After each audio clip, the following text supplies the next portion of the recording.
Hyvää iltaa. Tuli taas tässä tunaroitua. No, meillähän oli Supparisepon kanssa Alpine-testiä tuossa joku aika sitten. No, mä kasasin sitten auton sen testin jälkeen.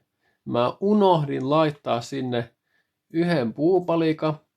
Ja no, sen takia kotelo pystyi kallistumaan siellä näin. Tai pystyi kallistelemaan näin siellä.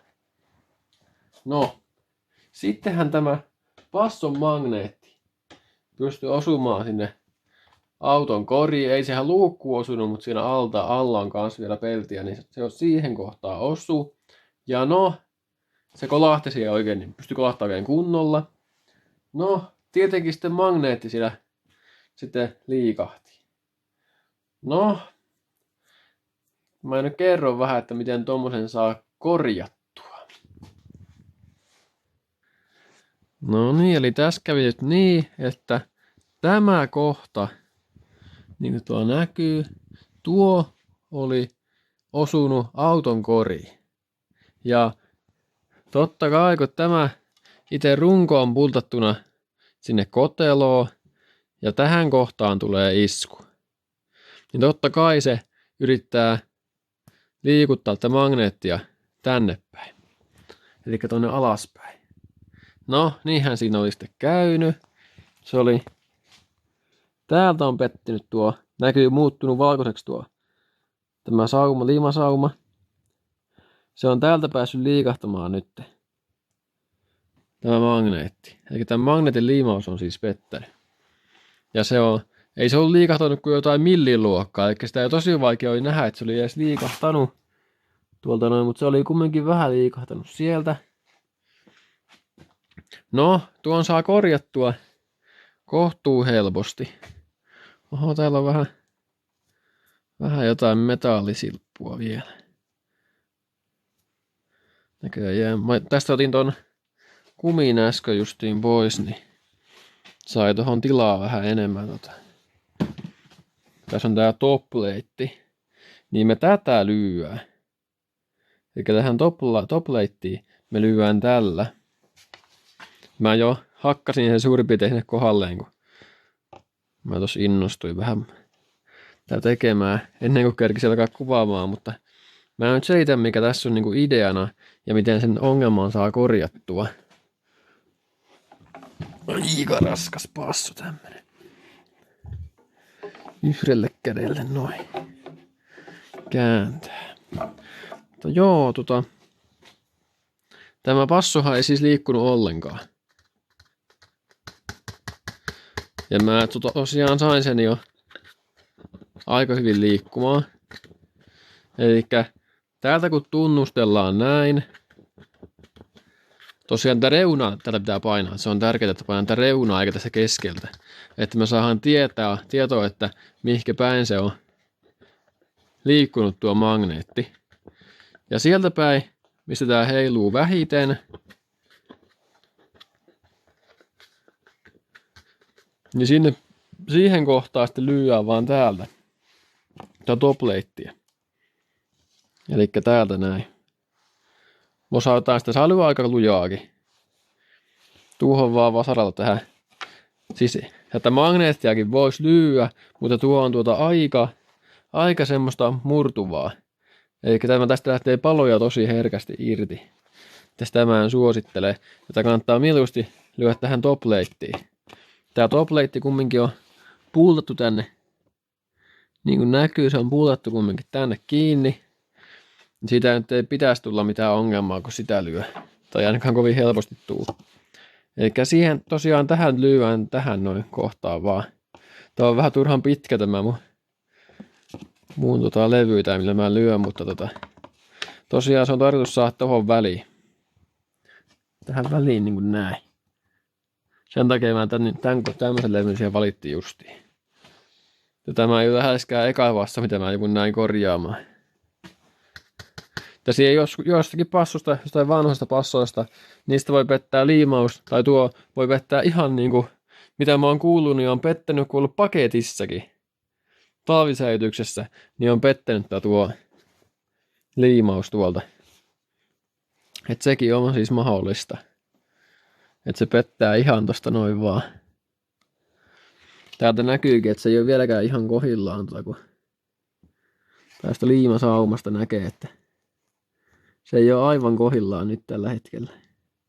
Niin miten se on ollut. Mä vähän sitä moukaroin vielä ja sitten mä näytän, mitä tehdään seuraavaksi. Mutta tämä on siis se semmoinen niin kuin, tavallaan niin kuin pikakorjaus. Eli jos te haluaisi tehdä kunnolla, niin pitäisi purkaa nämä liikkuvat. Sitten keskittää tämä magneetti tänne uusiksi. Mutta jos pitää passoa näin vaakasuorassa, niin tällä ei ole mitään väliä, että miten tämän korjaa, ainakaan mun mielestä. Tai jos tämän pistää pystyyn, eli näin päin, kääntää näin, niin sitten tänne ehkä kannattaa purkaa ja liimata kunnolla kiinni. Mutta tämä on niinku huomattavasti helpompi konsti ja mulla ei ole ikinä ollut tämmöisen korjauksen kanssa ongelmia. Mutta kaikkea tosiaan tätä konstia suosittelen, mitä mä nyt teen, mutta mä nyt näytä, miten se tehdään kumminkin. No niin, nyt meidän pitäisi lähteä tästä tutkimaan, että mitä kohtaa meidän pitää täältä lähteä lyömään. Eli mä en tässä tiedä jo, mähän pikkasen hakkasin aikaisemmin, että mä sain tämän passon liikkeelle, kun tämä ei tosiaan liikkunut mihinkään tää näin. Sen sai irti, kun pikkasen vaan mosautti joka suuntaista niin ja sitten se lähti liikkumaan oikeaan kohtaan löin. Ei ollut vaikea homma. Ja sen kyllä näkeekin täältä näin oikeastaan, että mitä kohtaa pitää lyödä tuosta kelasta. Mä nyt tiedän, kun se on ottanut tänne kohtaan iskua, tämä magneetti, niin mä tiedän, että mun pitää tästä kohtaa lähteä hakkaamaan tätä.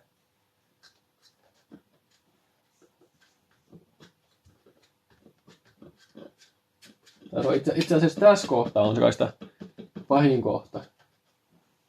Eli me täältä sitten vaan, mulla on tämä tämmönen levy, mikä menee justiin tähän toplateen hyvin. Sitten vaan täältä vaan mosautetaan. Ihan noin vaan.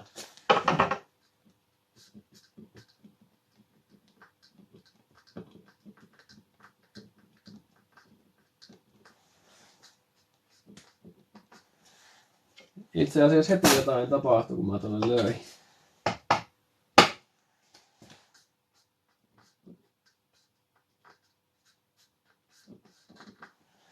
Lyö vaan lisää.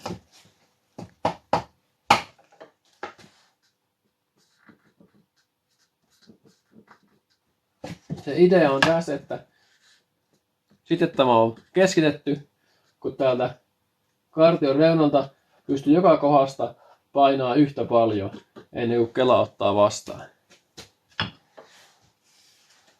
Niin me siihen asti ne moukaroidaan. Me päästään siihen tilanteeseen.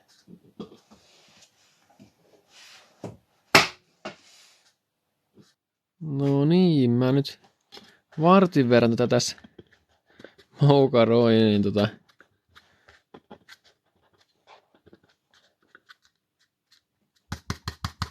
nyt saan se ihan hyvin keskitettyä.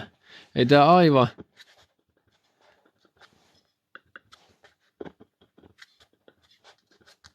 ei varmaan aivan täydellinen ole, mutta tää nyt mulle kelpaa hyvinkin tässä kunnossa. Eli seuraavaksi me liimataan tämä. Mä käyttäisin mustaa ihan sitä oikein kunnon CA-liimaa, mutta mulla on se valitettavasti loppunut. Enkä nyt oo ihan hetkeä ole tilaamaskaan. Mä oon sieltä GS-audiolta sitä tilaillut. Eli mä käytän nyt tähän hommaan Piltaman CA-liimaa. Se nyt käy tähän hommaan ihan tarpeeksi hyvin. Sehän ei lämpöä kestä ihan älyttömästi, mutta eipä tämä kohta tässä nyt niin hirveästi lämpiäkään, ettei se toimisi. Ja jos passo siinä on justiin näin vaaka-asennossa, niin eipä sillä ole niin väliä, että kun eihän se kumminkaan siinä, ei se sitä mihinkään putoa tuossa tuo magneetti kumminkaan. Kunhan se ei pääse liikkumaan, niin se on se pääasia. Eli liimataan tuosta tuo sauma seuraavaksi kiinni. Mä voin näyttää miten se tehdään. Eli nyt käydään tämä liimasauma tosta ympäri vaan tällä. Oli korkki liimautunut tähän kiinni, mutta no pikkujuttu. Oho. Heti mä sotken.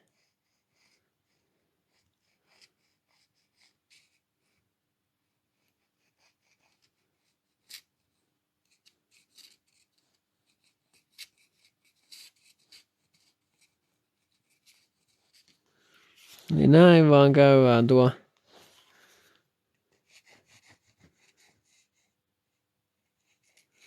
Tää sauma tästä läpi.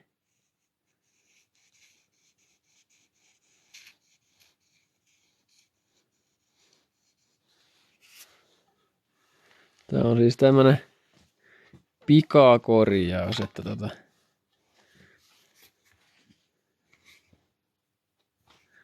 näin ei välttämättä kaikkien kannata tehdä. Tää aika niinku katsoo tätä magneettia, niin se on huomattavasti enemmän tällä puolella kuin tällä puolella. Niinku huomaa, kattokaas nyt.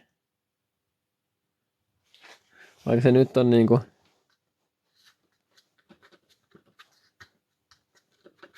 mukamas täällä oikein, niin se on noin paljon väärässä kohtaa tossa.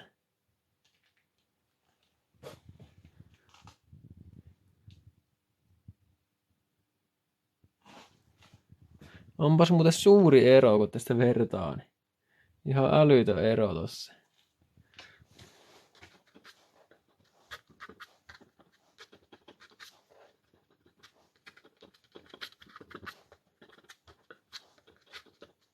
Ihan oikein siellä on. Kattokaa nyt tuota eroa. Tuolla on tommonen. Ja tällä puolella noin minimainen. On kyllä hullu. Hullu tämä ero, mutta no. Olkoot miten on.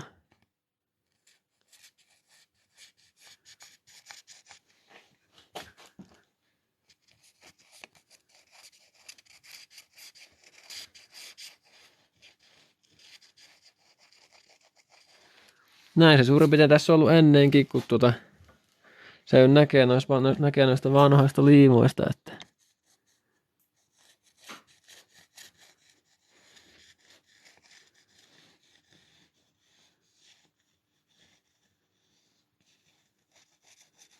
se nyt on suurin piirtein samalla lailla siinä kumminkin. No niin, se olisi nyt siitä käyty läpi. Sitten me laitetaan kovelle täältä seuraavaksi. Tämä tosiaan oli tämä CA-liimu Wildemasta. Ja kovetteenahan tässä on tämmönen spray vaan.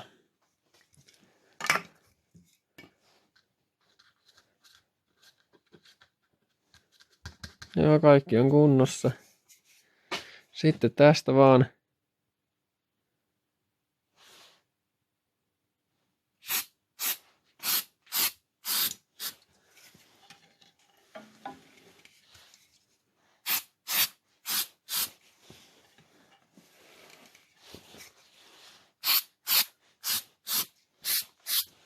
no ja sitten parin minuutin päästä toinen kierros ja se on sitten valmis. Tämä ei ole tämän haastavampi homma tämä. No joo, ja noin vaan on taas passo iskussa.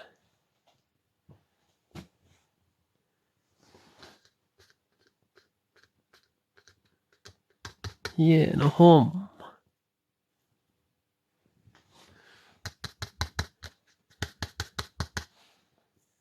Sitten vaan takaisin kiinni. Ja kokeillaan miten pelit